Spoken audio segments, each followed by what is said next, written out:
Bonjour, c'est l'heure de retrouver Business Models, l'émission qui vous donne envie d'entreprendre sur Télésud. Si vous aimez la lecture, cette émission va vous intéresser.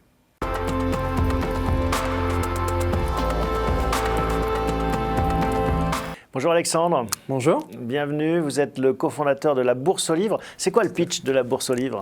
Alors la Bourse aux Livres, c'est très simple. C'est une plateforme de dépôt-vente qui permet d'offrir une seconde vie aux livres. C'est d'ailleurs la plateforme qu'on souhaite devenir de référence en France sur le livre d'occasion. Et notre mission, elle est très simple, c'est faire du livre d'occasion une norme et donc permettre à tous les Français d'avoir une consommation de livres d'occasion pour avoir une lecture qui va être plus économique et plus écologique. Alors, on va revenir en détail sur cette aventure entrepreneuriale, mais auparavant, un petit mot, un petit arrêt sur l'actualité dans ce secteur, ce monde du livre qui est pas mal chahuté dans cette période de Covid, les librairies qui souffrent notamment. Tout à fait. C'est une actualité qui nous a quand même beaucoup impacté parce que nous, c'est une référence comme beaucoup de Français qu'on connaît depuis longtemps. C'est l'annonce de la fermeture des magasins emblématiques du quartier Saint-Michel de Gilbert Joseph, Gilbert Jeune et Gilbert Joseph. Et on a été assez impacté par ça parce que c'est vrai que c'est quand même un modèle, nous, qui nous a toujours inspiré. Sur le livre d'occasion, ils ont une place qui parle à tous les étudiants, même ceux qui ne sont pas forcément à Paris. Pour ma part, je n'ai pas fait mes études à Paris, mais c'était un nom qui nous était fort. Et ça rappelle plein de souvenirs parce que c'était vraiment le lieu où on pouvait, de façon institutionnelle et à grande échelle, trouver plein de livres d'occasion. Donc quelque part, nous, on est un petit peu dans leur héritage puisque on suit un peu le même objectif aujourd'hui. Et puis aussi, on pouvait les vendre. C'est-à-dire quand on n'avait plus de place chez soi, on pouvait les apporter et puis être dans cette logique du recyclage. Qu'est-ce qui les a tués ? C'est le Covid ? Alors, je sais, j'ai pas vraiment d'informations très précises parce que je connais pas exactement les personnes qui travaillent. Je suis juste cette information via l'actualité et la presse. Mais elle vous touche. Et plus globalement, beaucoup de librairies qui ont eu pour certaines des difficultés à continuer leur activité à certains moments, et peut-être d'autres qui en ont profité parce que finalement, ces périodes de confinement, un bon bouquin, ça permet de passer le temps. Alors ouais, je pense que c'est une crise qui a vraiment un impact très fort sur les habitudes de consommation des gens, où on se rend compte de plein de choses. On se rend compte que on est dépendant déjà d'une part de circuits économiques qui nous plaisent pas forcément, et donc c'est la raison pour laquelle je pense qu'il y a beaucoup de gens qui ont été plus touchés par la seconde main et la volonté d'avoir une consommation qui est plus responsable. Donc ça, c'est certain que c'est quelque chose qui est déjà dans l'air du temps et qui s'est amplifié avec la crise. Et il y a aussi le fait qu'aujourd'hui, on puisse accéder à plein de choses sur Internet. Le e-commerce a bondi. On a fait un bond de 3 ou 4 ans dans les prédictions de volume de e-commerce en 2020. Une grosse accélération. Une très grosse accélération. On a déjà des infrastructures e-commerce qui sont très bien développées. On a cette chance-là en France, en Europe. Donc déjà, on peut accéder facilement à beaucoup de produits, beaucoup de services de livraison de produits. Mais là, ça s'est encore plus développé. Et je pense que ça devient du coup très facile pour les gens d'avoir la consommation qu'ils le souhaitent quand ils le souhaitent. Et alors, vous parlez de cette accélération, de cette consommation de la seconde main. En effet, ça, c'est une tendance de fond qu'on observe de plus en plus. Alors, c'est une tendance de fond qui est très forte. Il y a justement Xerfi qui publie une étude chaque année sur ce marché de l'occasion. Et l'étude sur l'année 2020 est sortie il y a très peu de temps. Et donc, les chiffres sont assez forts puisque on a une croissance qui porte le marché de l'occasion général à 7,4 milliards d'euros en France, uniquement sur les biens de consommation. Et c'est intéressant parce que les livres, ça leur apporte une croissance. On est à plus de 11% de croissance sur le livre d'occasion uniquement, de 2019 à 2020. Donc nous, on est très contents du signal que ça envoie. Malheureusement, il y a des acteurs qui ont du mal à s'adapter à cette crise-là, mais on est quand même, nous, contents de voir que malgré tout, c'est quelque chose qui touche les gens, que le livre n'est pas mort. Et je pense que d'ailleurs, c'est une pensée commune de se dire que les jeunes ne lisent plus, que la lecture se perd un petit peu. Je pense que c'est surtout la typologie de livres qui change. On lit peut-être moins de littérature, mais les BD, les mangas et même les romans ou les livres pratiques, c'est quelque chose qui cartonne, nous, même chez les jeunes. Alors justement, ça suscite plein de questions. On va voir juste pourquoi des entrepreneurs comme vous s'intéressent à ce marché du livre.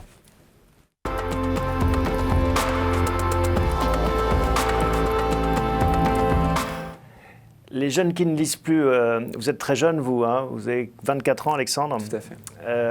Enfin jeune en tout cas. Moi qui suis beaucoup plus vieux, en effet, je me disais ça, que la jeune génération lisait moins en tout cas. Alors, c'est une pensée qui est... Même nous, on se disait un peu la même chose quand on a commencé cette aventure avec Tom et Dorian, mes deux associés.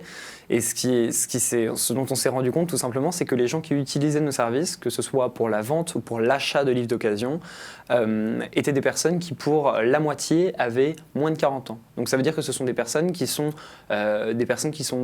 toujours vécu avec, ou presque avec Internet, avec des applications, avec des smartphones maintenant depuis plus de 10 ans, et qui sont habitués à des services en ligne, mais qui pourtant utilisent encore la lecture, que ce soit comme outil pratique et comme moyen de se cultiver ou de divertissement. Et alors quand vous dites la lecture, c'est la lecture papier, parce qu'on pourrait imaginer que le livre bascule de plus en plus vers un support digital, avec les liseuses ou d'autres solutions. Alors les liseuses, c'est vrai que c'est quelque chose qui se développe avec le marché du livre chaque année, mais c'est encore une part quand même assez faible des volumes de vente. Comment est-ce que vous l'expliquez? Parce que c'est quand même superbe de pouvoir accéder à tout un tas de livres très facilement. L'apport technologique est incroyable, c'est sûr. Ça permet d'avoir la bibliothèque littéralement dans sa poche ou dans son sac à main, donc c'est très pratique. Mais je pense qu'il y a quelque chose qui est fondamental dans la lecture et dans l'utilisation d'un livre, c'est que le livre, c'est l'objet qui est le prisme à travers lequel on vit une histoire, on a une connaissance, on a un savoir, on vit quelque chose. Et ce prisme-là, il se matérialise par cette couverture, par ces pages.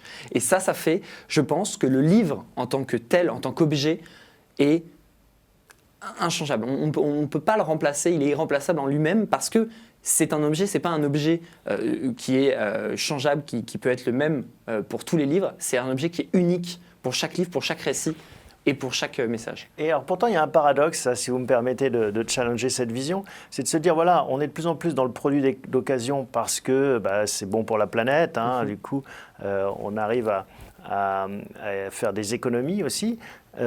Il n'y a rien de plus économique ou de meilleur pour la planète que le livre digital, parce qu'on ne coupe pas d'arbres et finalement ça coûte moins cher. Le livre d'occasion. Le livre d'occasion, ça pollue beaucoup moins que la liseuse et ça pollue beaucoup moins que le livre neuf. Ouais. Après, mais il faut avoir fait un livre neuf pour avoir un livre d'occasion. Exactement, et c'est pour ça que de toute façon, le livre d'occasion ne remplacera jamais le livre neuf, puisqu'évidemment, il faut à la base qu'il y ait un auteur, qu'il y ait un éditeur, que soit rémunéré pour la production de cet ouvrage, et il faut qu'il existe. Donc c'est évident que ça ne peut pas se faire sans la production initiale des livres. Mais je pense que la liseuse, elle sert, et nous on voit les usages de consommation qu'il y a, les études qui sont faites, ce sont principalement des gens qui consomment beaucoup de livres et qui du coup, pour une partie de leur lecture, parce qu'ils prennent les transports, parce qu'ils vont voyager souvent, vont mettre une partie de leur livre sur une liseuse. Mais souvent, ce sont aussi des gens qui aiment le livre, qui aiment la littérature et qui sont très contents d'avoir leur bibliothèque. C'est un marché dynamique, globalement, quel que soit le support, la lecture, en France, en Europe ou dans le monde. Est-ce qu'on lit de plus en plus ? Alors, je pense qu'on lit de plus en plus, ça c'est une évidence, puisqu'il y a un accroissement de la population qui est alphabétisée, donc qui a accès à la possibilité de lire. Mais je pense qu'on lit aussi de plus en plus, c'est indéniable, sur des supports numériques. Aujourd'hui, les pratiques de lecture ont beaucoup évolué. On est dans une économie de contenu qui est très très forte. Oui, par rapport à la concurrence des jeux vidéo, des séries Netflix ou autres, la lecture arrive à défendre sa part de marché de temps de cerveau disponible ? Si on regarde les réseaux sociaux aujourd'hui qui existent, il y en a la moitié dont le texte est le format principal de transmission d'informations. Facebook, Twitter, LinkedIn, ce sont des pontes de ces environnements-là et pourtant la base de leurs messages sont tous écrits. Donc c'est bien la preuve qu'on lit, et que ce soit dans l'actualité, que ce soit du contenu, que ce soit, il y a plein de sites spécialisés qui existent, Medium, Quora, Reddit, qui sont utilisés dans le monde entier et dont la base, c'est l'écriture. Et est-ce que vous constatez que c'est un secteur qui attire beaucoup d'entrepreneurs et est-ce qu'il est dynamique? Le livre en général, la lecture. Tout à fait, il y a plein de services qui se développent. Nous, quand on a lancé notre service, on avait la sensation au début d'être un petit peu tout seul, de s'adresser sur un marché qui était pas forcément très digitalisé. Je pense que c'est un marché qui est en train de se digitaliser, où il y a beaucoup d'acteurs institutionnels.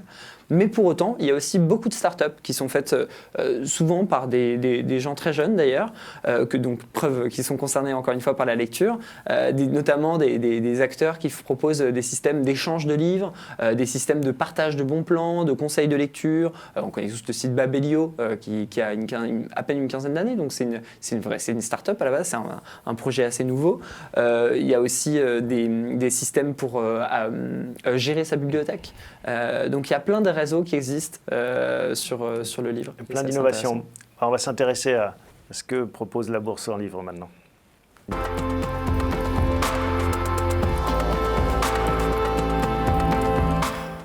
Alors comment c'est né la Bourse au livre? Comment ça a démarré? Alors la Bourse au livre, donc c'est à la base une bourse au livre étudiante. On a commencé avec Tom et Dorian, les deux cofondateurs du projet, par revaloriser, revendre les livres pour nos camarades. Pourquoi? Parce que en tant qu'étudiant, on achète des livres, ils sont très chers, on ne les utilise pas forcément beaucoup parce que parfois les programmes changent ou sont adaptés, et on se retrouve avec des livres très chers qu'on n'a pas forcément utilisés beaucoup et dont on ne sait pas forcément quoi faire parce qu'ils sont très spécialisés, donc on ne peut pas forcément les vendre aux copains à côté. Oui, pardon.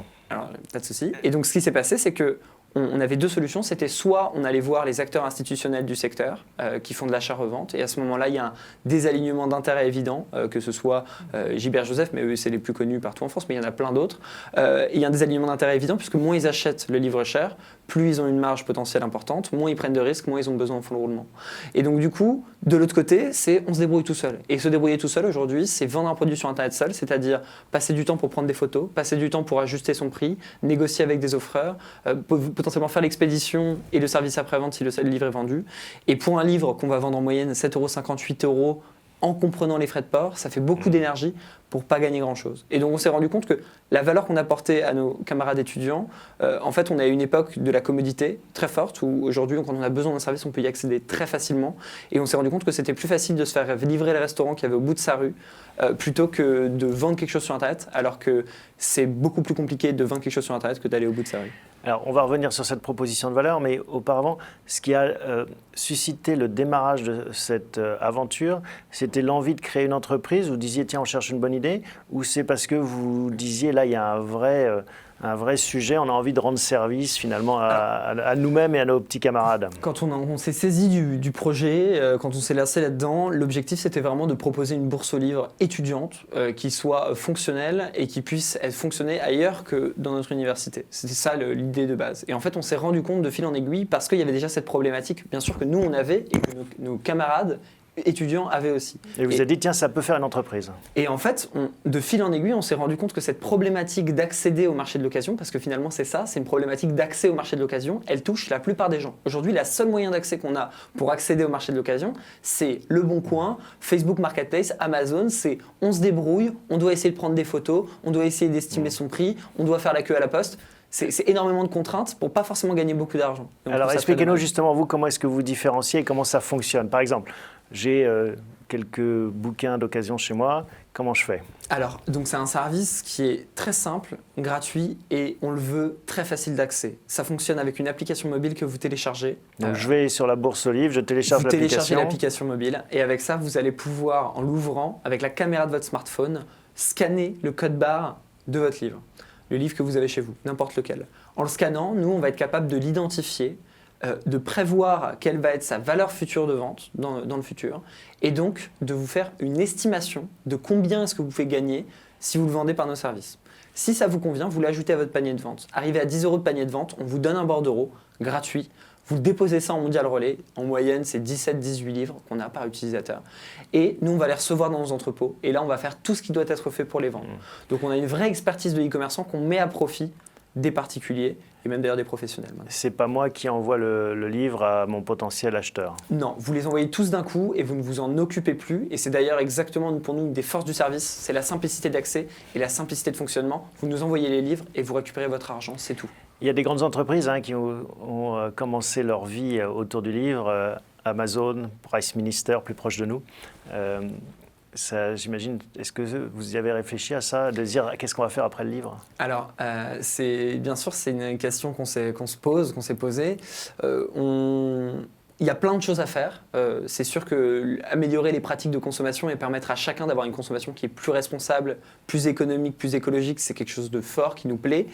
Mais déjà sur le livre, ce qu'il faut se rendre compte, c'est que quand on prend aujourd'hui tous les Français, ne serait-ce que tous les Français, sans parler même ailleurs qu'en France, qui veulent avoir une consommation plus responsable, et à tous les Français qui ont des livres chez eux, ça fait déjà beaucoup, beaucoup, beaucoup de livres. Mais vraiment beaucoup. Vous imaginez, ça fait presque un marché à 900 millions, et en France, il n'y a pas un acteur qui fasse plus de 5 millions d'euros de chiffre d'affaires. Est-ce que ça intéresse des grands groupes aussi, des Bien acteurs sûr, du monde de l'édition? Dans les 2 dernières années, dans les 24 derniers mois, tous les grands groupes les groupes de grande distribution français se sont mis à l'occasion à ouvrir des corners occasion, que ce soit Leclerc, que ce soit Carrefour, que ce soit Système U, que ce soit, je crois, Cora, même maintenant. Et ils travaillent avec vous ou c'est une possibilité? Alors c'est une possibilité, nous on est ouvert à toutes les propositions.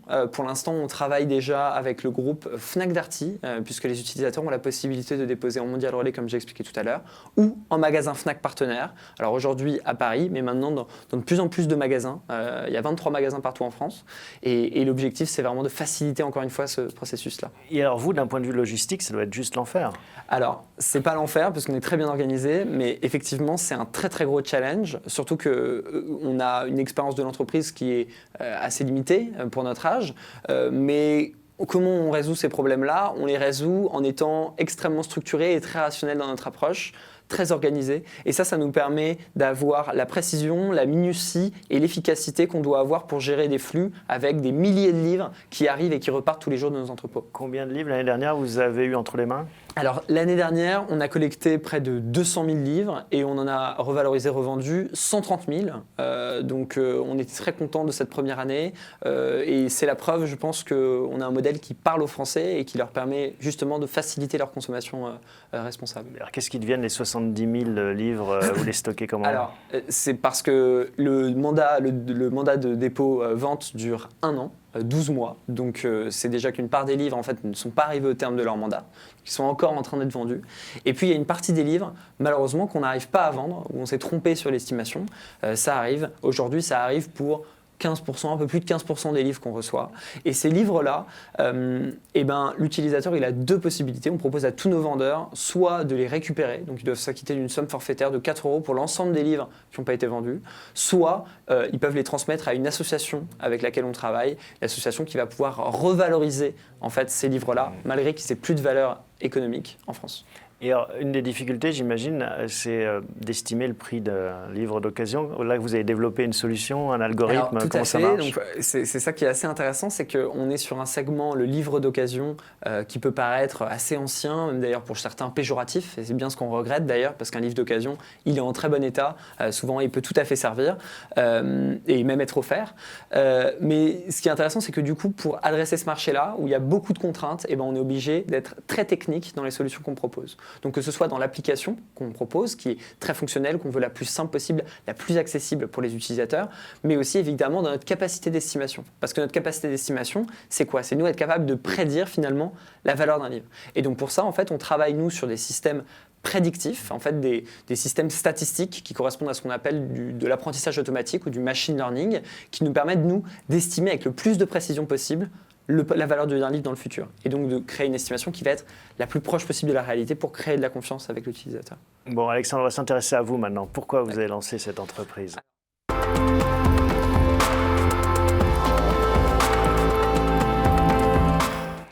Donc pourquoi cette entreprise? Comment c'est, votre motivation, vous, en tant qu'entrepreneur?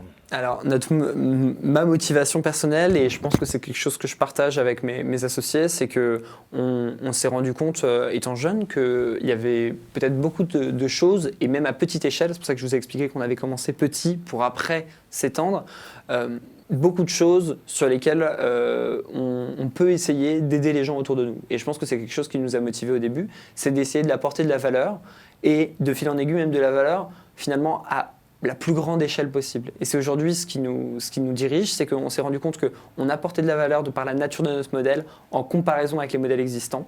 et que du coup, cette valeur, maintenant, la seule volonté qu'on a, c'est de la pousser à la plus grande échelle. Mais c'était une évidence pour vous de créer une entreprise ou c'est venu un peu par hasard? Alors moi, c'est venu, on a tous des vocations différentes. Moi, c'est une vocation qui est venue assez tard, quand j'avais 20 ans à peu près, et que j'ai découvert l'entrepreneuriat, et que j'ai découvert qu'au XXIe siècle, c'était possible grâce à Internet, grâce aux outils qu'on a et à la maturité de notre écosystème, encore plus même logistique de notre activité aujourd'hui. La maturité des technologies, de l'accès à l'information fait qu'on peut en fait faire plein de choses depuis chez soi avec quasiment aucun moyen. D'ailleurs, nous, la première année, l'activité de la société, on l'a développée avec 1 500 €. Donc 500 € chacun avec mes associés. C'est comme ça qu'on a créé la société. Et je pense que c'est tout ce qui nous a permis de faire ça, c'est parce qu'on avait la chance d'être encore étudiant, mais aussi parce qu'on a pu être rigoureux et accéder à énormément d'informations et de services depuis chez nous, malgré notre jeune âge, avec juste une connexion Internet. Elle a quel âge l'entreprise? L'entreprise, elle a alors le service La Bourse aux Livres tel qu'il est aujourd'hui, il a 1 an. Il a fêté ses 1 an il y a 2 mois, donc fin janvier. Donc tout jeune, qu'est-ce que vous avez appris en 1 an alors? Énormément de choses. C'est déjà, la première chose, c'est que c'est une aventure humaine. Donc on apprend beaucoup sur soi et sur les gens avec qui on travaille. Et j'ai la chance de travailler avec des gens qui sont exceptionnels, que ce soit mes associés et même les personnes qui nous ont rejoints dans l'aventure. Pourtant, il y a dû y avoir des moments où ça frottait. C'est jamais simple. Évidemment, il y a des moments où on n'est pas d'accord, il y a des moments où on ne se comprend pas. L'objectif, c'est toujours d'être capable de faire preuve de lucidité et d'intelligence et de dépasser ces problèmes-là pour avancer le plus rapidement possible. Et que chacun trouve son rôle? Alors chacun trouve son rôle, absolument.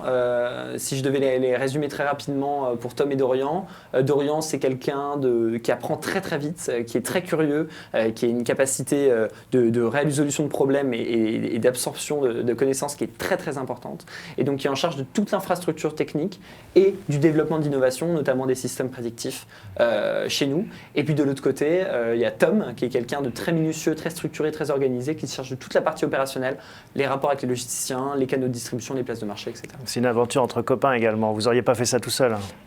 Non, c'est vrai, c'est aussi une aventure entre copains. On avait la chance de se connaître avant et on a la chance d'avoir des liens qui sont forts, qui dépassent aussi notre travail, parce que c'est vrai que c'est pas forcément facile tous les jours, mais c'est une grande chance de faire ça avec des amis. Et alors de quoi on rêve quand on a 24 ans et qu'on est à la tête d'une petite entreprise qui connaît une belle croissance?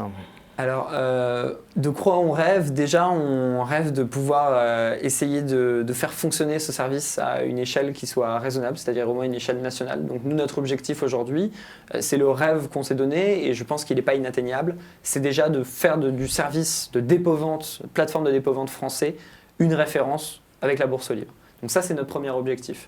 Par la suite, si on y arrive, on peut penser à plein de choses. On peut penser à étendre ce service ailleurs, et puis on pourra peut-être penser un jour à d'autres services, sur d'autres produits. Nous, l'objectif, c'est vraiment de permettre aux gens d'avoir une consommation qui est plus écologique et plus économique, et c'est une chose qu'on fait avec ce service-là. Alors l'émission s'appelle Business Models, en référence au modèle d'affaires, mais aussi aux modèles qui peuvent inspirer les entrepreneurs, et notamment les jeunes entrepreneurs. Est-ce qu'il y a des figures comme ça dans le monde de l'entreprise ou ailleurs qui vous inspirent? Alors, il y en a beaucoup qui sont inspirantes parce que c'est quelque chose qui est très difficile, nous, pour le faire au quotidien. Il y a des moments où on travaille beaucoup, c'est très intense. Parfois, c'est très dur aussi psychologiquement, émotionnellement. Donc là, on a la chance d'être plusieurs. Mais je dirais que beaucoup d'entrepreneurs, déjà, par leur persévérance, sont impressionnants. Souvent, ce sont des gens qui ont une capacité de détermination personnelle qui est hors norme. Et vous avez des noms?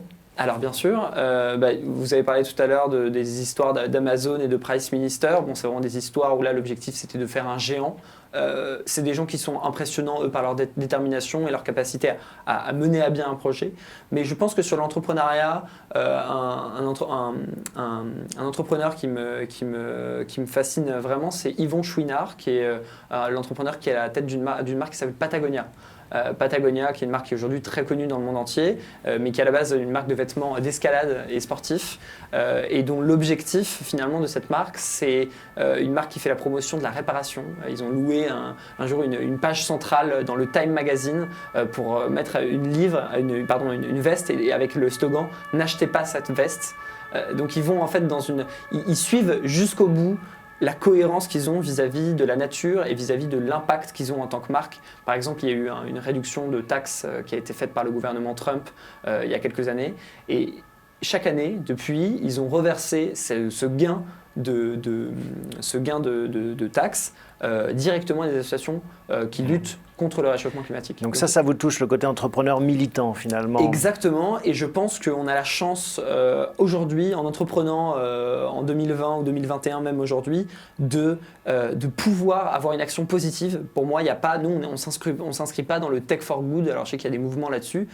Nous, c'est absolument pas, on n'a pas la volonté de se dire il faut absolument qu'on fasse le bien. Par nature, notre activité fait le bien. À chaque fois qu'on vend un livre d'occasion, on sauvegarde un peu la planète parce qu'il y a des économies de papier, des économies d'encre, des économies d'eau qui sont très importantes. Et en plus, ça permet à des gens d'accéder à des produits moins chers. Ouais, et puis surtout à des cerveaux de se cultiver ou d'apprendre des choses. Absolument. Et ça, c'est quelque chose de très fort. Et nous, du coup, on sait que plus on arrive à développer la société et plus on arrivera à avoir un impact positif. Et on est très content de ça. Bon, merci Alexandre d'avoir partagé ce beau projet et de nous avoir montré à quel point l'énergie de la jeunesse est importante pour sauver et aller dans une meilleure direction, améliorer le monde.